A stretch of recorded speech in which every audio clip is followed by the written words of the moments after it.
버스 진짜 미쳤더군요. 한국은 지금 2050년에 살고 있어요.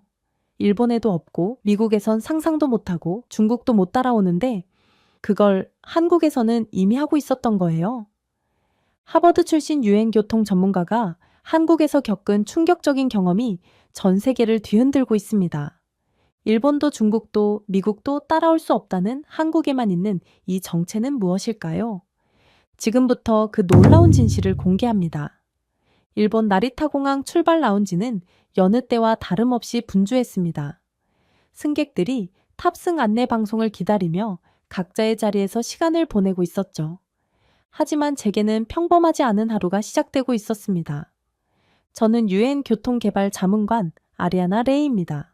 하버드를 졸업하고 지난 3년간 아시아 각국의 대중교통 인프라를 비교 연구하는 일을 하고 있습니다. 일본, 중국, 싱가포르의 교통 시스템을 분석해왔고 한국은 마지막 관찰 국가로 예정되어 있었죠.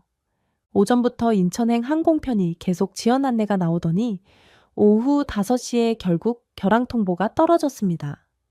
공항 전광판을 바라보며 저는 깊은 한숨을 내쉬었죠. 재예약 가능한 항공편을 찾아봐도 단 하나밖에 남지 않았습니다. 부산행이었습니다.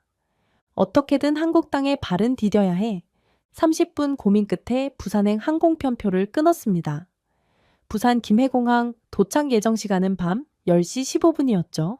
공항에서 서울까지 가는 방법을 알아봤지만 KTX는 이미 막차가 끝난 상황이었고 새벽 첫 차까지 기다릴 시간도 없었습니다.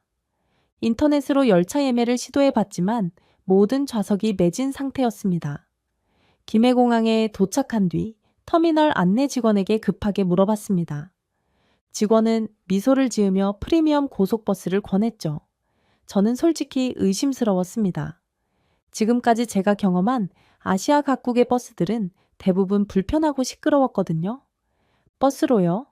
저는 반신반의하며 물었습니다. 정말 새벽에 서울까지 편안하게 갈 수 있나요? 네, 완전히 다른 경험이실 겁니다.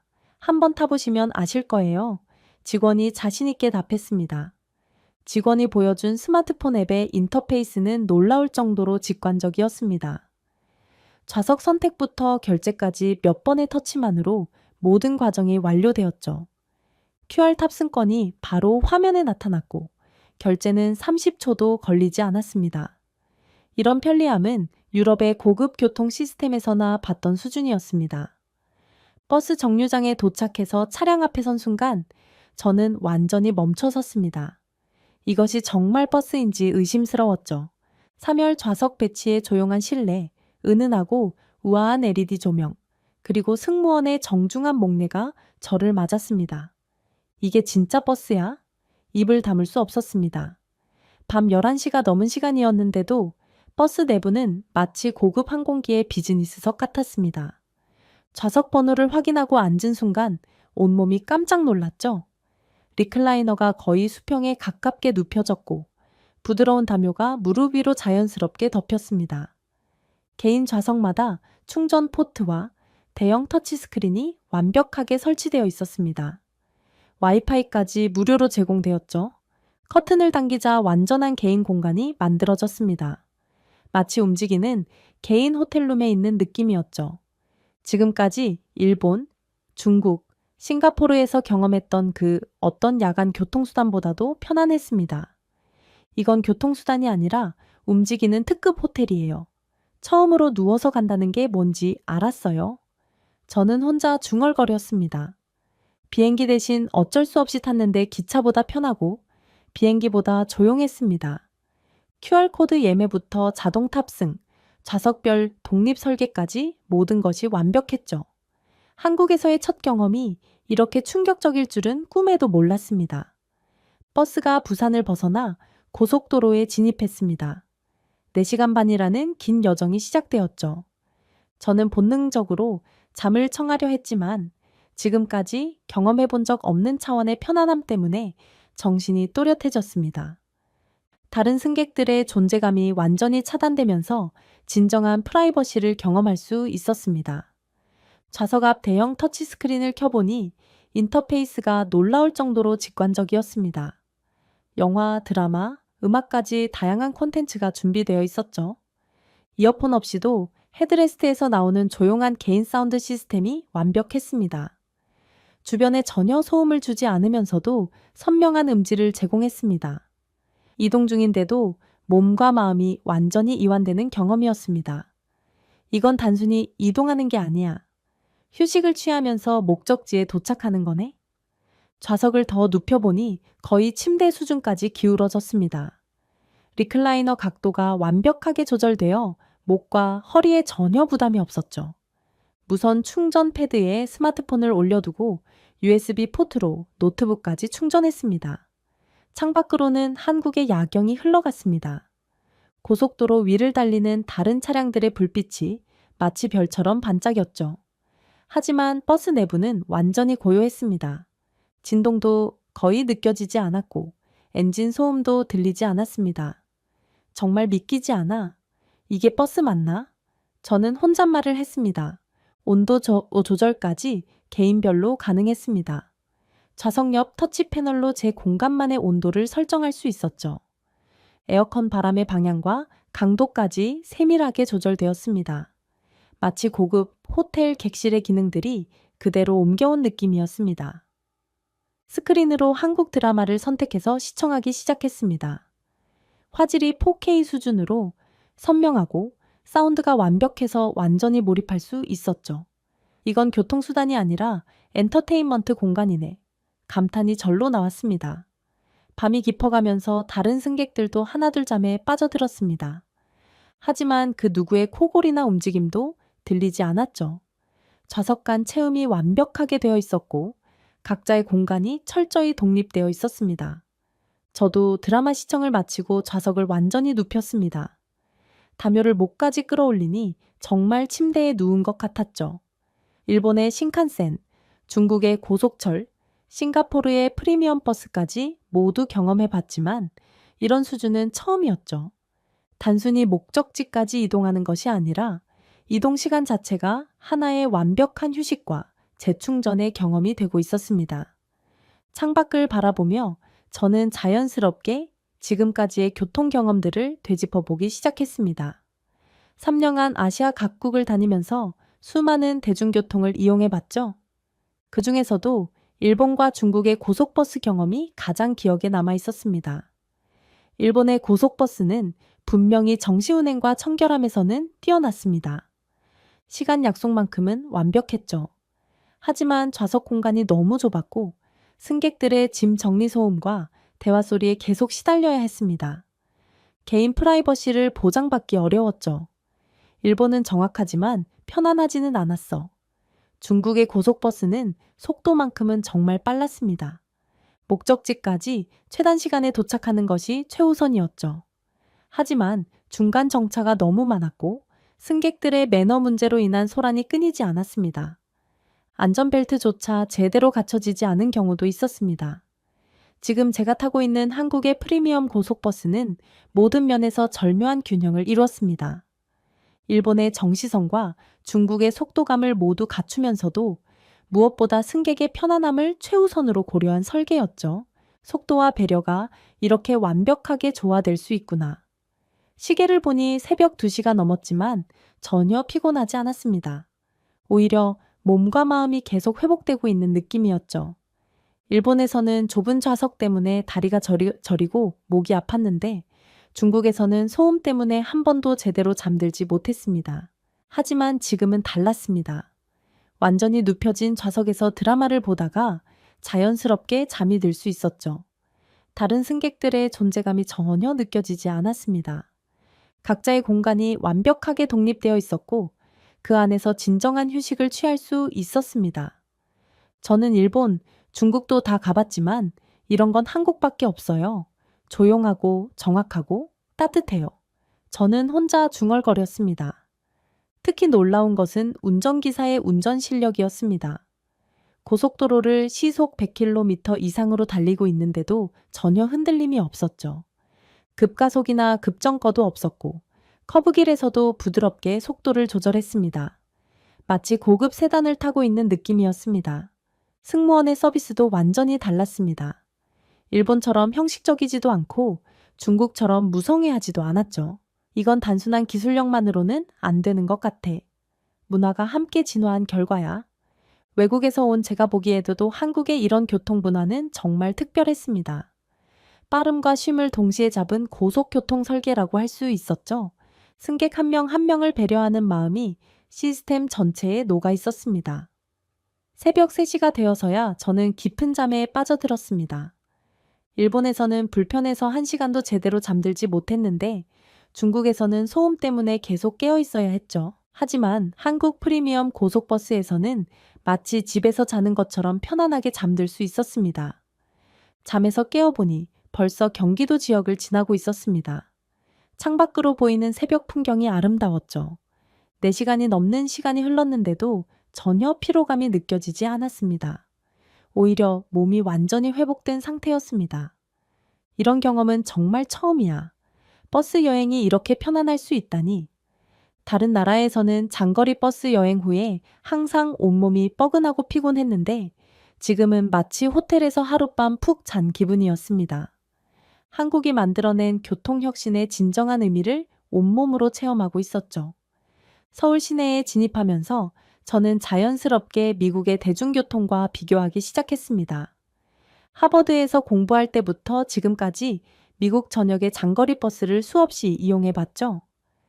그레이하운드를 비롯한 미국의 고속버스들과 지금 타고 있는 한국 프리미엄 고속버스는 완전히 다른 세계였습니다. 미국 그레이하운드의 첫인상은 항상 실망스러웠습니다. 좌석은 낡아 있고 와이파이는 제대로 연결되지 않았죠. 화장실은 청결하지 않았고 에어컨 시스템도 고장나는 경우가 많았습니다. 무엇보다 승객들 간의 소음 문제가 심각했습니다. 반면 지금 제가 경험하고 있는 한국의 시스템은 모든 면에서 완성도가 달랐습니다. 앱부터 기사님의 친절한 태도, 좌석의 컨디션까지 세심한 배려가 느껴졌죠. 미국에서는 상상도 할 수 없는 수준이었습니다. 특히 기술적인 부분에서 차이가 극명했습니다. 한국은 QR코드 하나로 모든 과정이 해결되었죠.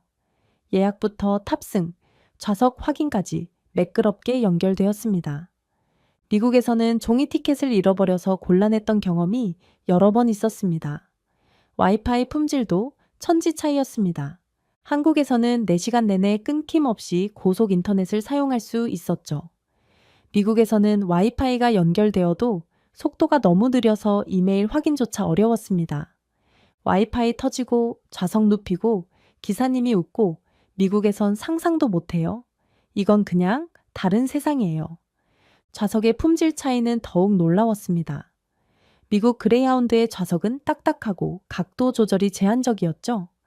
장시간 앉아 있으면 허리와 목이 아팠습니다.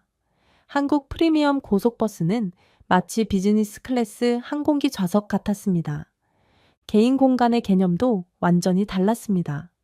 미국에서는 옆 승객과의 경계가 모호했고 팔걸이를 두고 암묵적인 경쟁을 해야 했죠. 한국에서는 커튼 하나로 완벽한 개인 공간이 보장되었습니다. 청결도 면에서도 비교가 되지 않았습니다. 미국 버스는 바닥에 쓰레기가 떨어져 있는 경우가 많았고 좌석 사이사이에 먼지가 쌓여 있었죠. 한국 버스는 마치 새 차량을 타는 것처럼 깨끗했습니다. 이건 국가의 생활 수준을 말해주는 하나의 축소판이야. 운전기사의 태도에서도 큰 차이를 느꼈습니다. 미국에서는 기사가 승객을 귀찮아하는 경우가 많았고 서비스 정신을 찾아보기 어려웠죠. 한국 기사님은 탑승할 때부터 하차할 때까지 정중하고 친절했습니다. 무엇보다 안전에 대한 접근 방식이 달랐습니다. 미국에서는 안전벨트조차 제대로 작동하지 않는 경우가 있었죠. 한국에서는 모든 안전장치가 완벽하게 갖춰져 있었고 운전 중에도 안정감이 넘쳤습니다. 새벽 4시 30분 서울 고속버스터미널에 정확히 도착했습니다. 정시 도착은 물론이고 하차하는 순간까지도 모든 것이 완벽하게 운영되었죠. 이런 시스템적인 완성도는 미국에서는 절대 불가능했습니다. 한국이 만들어낸 교통혁신을 온몸으로 체험한 놀라운 밤이었습니다. 한국 입국 이틀째가 되었습니다. 저는 본격적인 도시교통 조사에 돌입했죠. 서울, 인천, 수원, 전주, 광주까지 혼자서 이동하며 한국의 교통 시스템을 체험해 보기로 했습니다. UN 보고서 작성을 위해 필요한 실증적 데이터를 수집하는 과정이었습니다. 광주에서 전주까지 프리미엄 버스를 다시 이용했습니다. 이번에는 야간 노선이었죠. 주변이 어두워져도 버스 내부의 조명과 안내 시스템은 완벽했습니다. 더욱 놀라운 것은 옆 좌석에 한국 여대생이 혼자 앉아서 편안하게 잠들어 있는 모습이었습니다. 여성이 혼자서도 아무런 불안 없이 야간 이동을 할 수 있다는 것, 이건 진짜 한국만의 문화이자 한국 치안이 세계 최고라는 증거야. 인도에서 온 제 친구들이 이런 모습을 본다면 상상조차 못할 거라는 생각이 들었습니다. 야간에 여성이 혼자 장거리 버스를 타고 잠들어 있다는 것 자체가 놀라운 일이었죠. 이것은 단순한 교통, 인프라의 문제가 아니라 사회 전체의 안전 시스템이 뒷받침되어야 가능한 일이었습니다. 서울로 돌아와서는 지하철 시스템을 집중 조사했습니다. 지하철 앱을 다운로드하고 실시간 열차 위치, 혼잡도, 환승 안내까지 모든 정보를 확인할 수 있었죠. 전 세계 어떤 대중교통 앱과 비교해도 이런 완성도는 보지 못했습니다. 특히 감동적이었던 것은 티머니 카드 하나로 모든 교통수단이 연동되는 시스템이었습니다. 한국인 친구와 함께 체험해 봤는데 버스에서 지하철로, 지하철에서 KTX로, 심지어 자전거 대여까지 카드 하나로 모든 것이 해결되었죠. 이건 기술이 아니라 생태계다. 시민과 시스템이 함께 만들어낸 질서야. 지하철역에서 버스, 정류장까지의 연결, 환승 안내, 실시간 도착 정보까지 모든 것이 하나의 통합된 시스템으로 작동했습니다. 각각의 교통수단이 따로 놀지 않고 유기적으로 연결되어 있었죠. 이런 수준의 통합은 유럽의 선진국에서도 보기 어려운 것이었습니다. 야간 시간대에도 모든 시스템이 완벽하게 작동했습니다. 새벽 1시에 지하철 막차를 놓쳐도 심야 버스가 바로 연결되었고 앱에서 실시간으로 모든 정보를 확인할 수 있었죠. 외국인인 제가 언어 장벽 없이 자유롭게 이동할 수 있었습니다. 가장 인상 깊었던 것은 교통약자에 대한 배려였습니다. 휠체어 승객, 시각장애인, 임산부를 위한 시설과 안내가 모든 교통수단에 완벽하게 갖춰져 있었죠. 이것은 단순한 시설의 문제가 아니라 사회 구성원 모두를 배려하는 문화적 성숙도를 보여주는 것이었습니다. 3일간의 집중 조사를 마치며 저는 한국의 교통 시스템이 단순한 이동수단을 넘어서는 의미를 갖고 있다는 것을 깨달았습니다. 안전하고 편리한 교통이 있을 때 비로소 진정한 이동의 자유가 보장된다는 것을 온몸으로 체험했죠. 이것이 바로 한국이 만들어낸 교통혁신의 핵심이었습니다. 모든 자료 수집을 마치고 저는 본격적으로 UN 본국 보고용 교통 인프라 평가서 작성에 들어갔습니다. 하지만 키보드 앞에 앉아 있으면서도 계속 망설여졌죠. 지난 며칠간 경험한 감동을 어떻게 객관적인 데이터로 표현할 수 있을지 고민이 깊어졌습니다. 첫 번째 초안을 본국에 송부한 후 상사로부터 예상치 못한 피드백이 날아왔습니다. 화상회의 화면 너머로 엄격한 표정의 상사가 말했습니다. 아리아나 보고서는 체험기가 아닙니다. 감탄은 줄이고 데이터만 남기세요.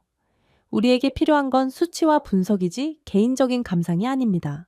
저는 순간 당황했습니다. 과연 감동을 뺀 교통보고서에 의미가 있을까 하는 의문이 들었죠.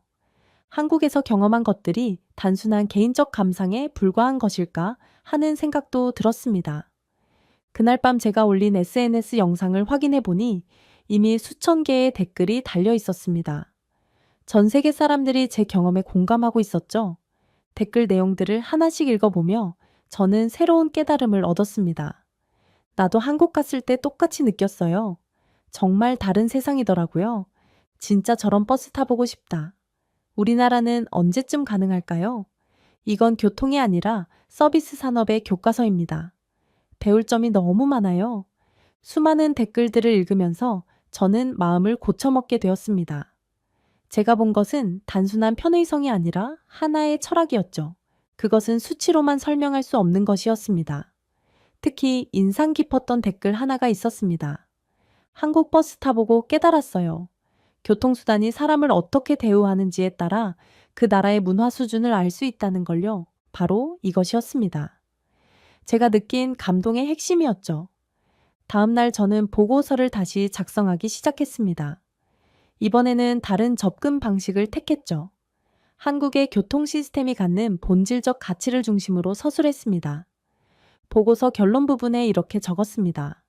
한국은 교통을 상품으로 만들지 않았다. 관계와 배려를 싣고 있었다. 이것이 한국 교통 시스템의 진정한 경쟁력이다. 기술적 수치와 데이터도 중요하지만 그것을 가능하게 만든 문화적 토대가 더욱 중요하다는 것을 강조했습니다. 프리미엄 고속버스의 좌석 각도나 와이파이 속도보다도 그것을 만들어낸 사람 중심의 사고방식이 핵심이었죠. 숫자로는 측정할 수 없지만 승객의 마음을 움직이는 힘이 있다. 이것이 한국식 교통 혁신의 본질이다. 저는 이런 문장들을 보고서에 포함시켰습니다. 상사의 재검토 요청이 또 올 것을 예상했지만 이번에는 확신이 있었습니다. 진정한 교통정책은 단순한 효율성 추구를 넘어서야 한다는 것을 한국에서 배웠기 때문이었죠. 며칠 후 예상대로 상사로부터 연락이 왔습니다. 하지만 이번에는 다른 반응이었습니다. 아리아나, 이번 보고서는 정말 인상적이었습니다. 다른 부서에서도 관심을 보이고 있어요. 한국의 교통 철학을 이렇게 분석한 보고서는 처음입니다. 저는 안도의 한숨을 내쉬었습니다. 감동과 데이터가 함께 어우러진 보고서가 비로소 완성된 것이었죠. 한국에서 배운 가장 중요한 교훈은 기술과 인간미가 조화를 이룰 때 진정한 혁신이 일어난다는 것이었습니다. 유엔아시아 교통개발 국제 컨퍼런스 당일이 되었습니다. 서울 고속버스 터미널에서 프리미엄 고속버스를 타고 컨퍼런스 장소로 이동하면서 저는 마지막으로 한국의 교통 시스템을 체험하고 있었죠. 이번이 정말 마지막 탑승이라는 생각에 더욱 세심하게 관찰했습니다. 컨퍼런스 회장에는 아시아 각국의 교통정책 담당자들과 국제기구 대표들이 모여 있었습니다. 일본, 중국, 싱가포르, 말레이시아, 태국에서 온 전문가들이 각자의 발표를 준비하고 있었죠. 저는 한국 세션의 마지막 발표자로 예정되어 있었습니다. 드디어 제 차례가 되었습니다. 무대에 올라서며 저는 프레젠테이션을 시작했습니다. 첫 번째 슬라이드로 제가 처음 탔던 프리미엄 고속버스 내부 영상을 보여주었죠. 회장 전체가 조용해지면서 모든 시선이 스크린에 집중되었습니다. 이게 한국이에요. 저는 마이크에 대고 말했습니다. 다 조용하고, 다 정시고, 다 배려해요. 기술은 돈으로 살 수 있어도 이런 문화는 돈 주고 절대 못 사고 한순간에 만들어지는 게 아니에요. 회장에서는 웅성거리는 소리가 들렸습니다. 특히 동남아시아 대표들이 놀란 표정을 지었죠. 저는 계속해서 한국 교통 시스템의 핵심을 설명했습니다. 한국의 프리미엄 고속버스는 단순한 교통수단이 아닙니다. 이동하는 개인 공간이자 휴식과 재충전의 경험을 제공하는 서비스입니다. 이것이 가능한 이유는 승객을 고객이 아닌 사람으로 대우하는 철학 때문입니다. 발표가 끝난 뒤 질의응답 시간에 많은 대표단이 손을 들었습니다. 가장 먼저 일본 대표가 질문했습니다. 정말 모든 버스가 그런 수준인가요? 특별한 노선만 그런 건 아닌가요? 전국 어디든 동일한 서비스 품질을 유지합니다. 이것이 한국 시스템의 가장 큰 특징이에요. 저는 자신 있게 답했습니다. 싱가포르 대표가 이어서 물었습니다. 그런 수준의 서비스를 제공하면서도 요금은 어떤 수준인가요? 놀랍게도 다른 나라의 일반 버스 요금과 큰 차이가 없습니다.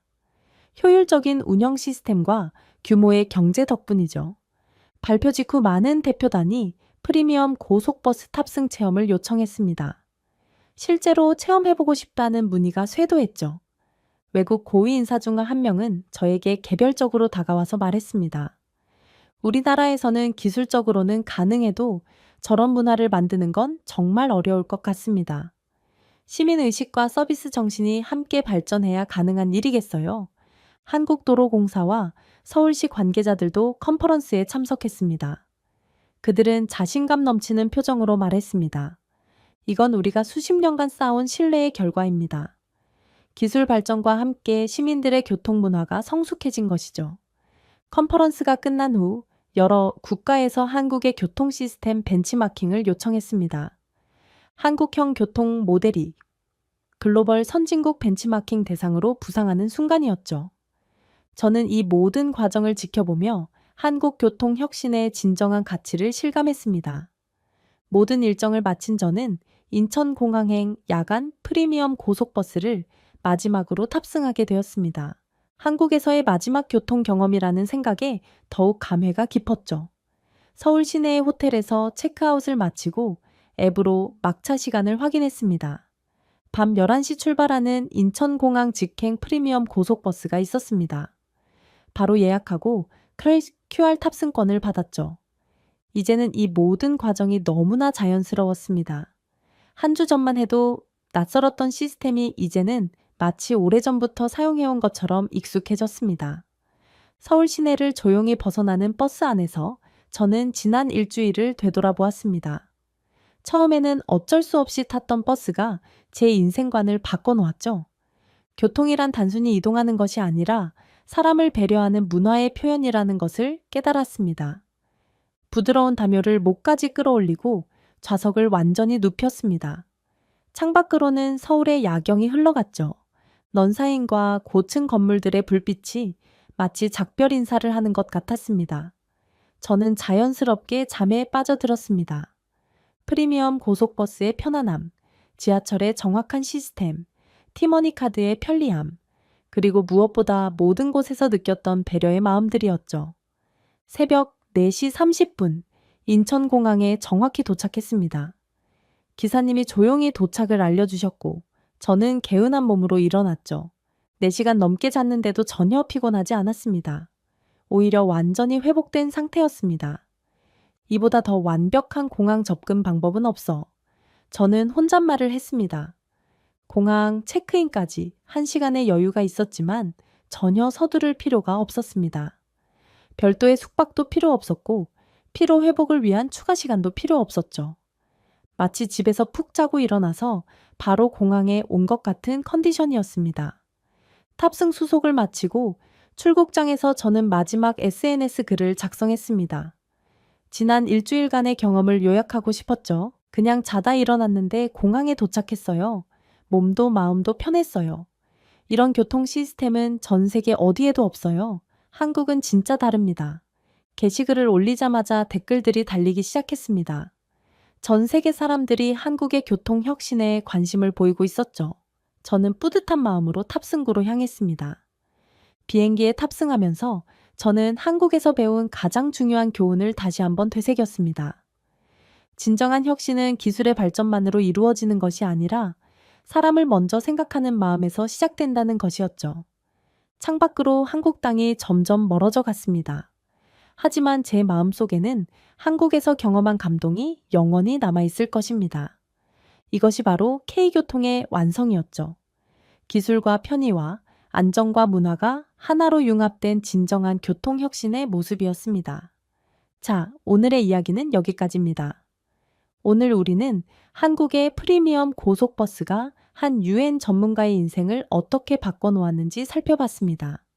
단순한 이동수단을 넘어 사람을 배려하는 문화와 기술이 만나 탄생한 K교통의 혁신이 이제는 전 세계가 주목하는 벤치마킹 대상이 되었습니다.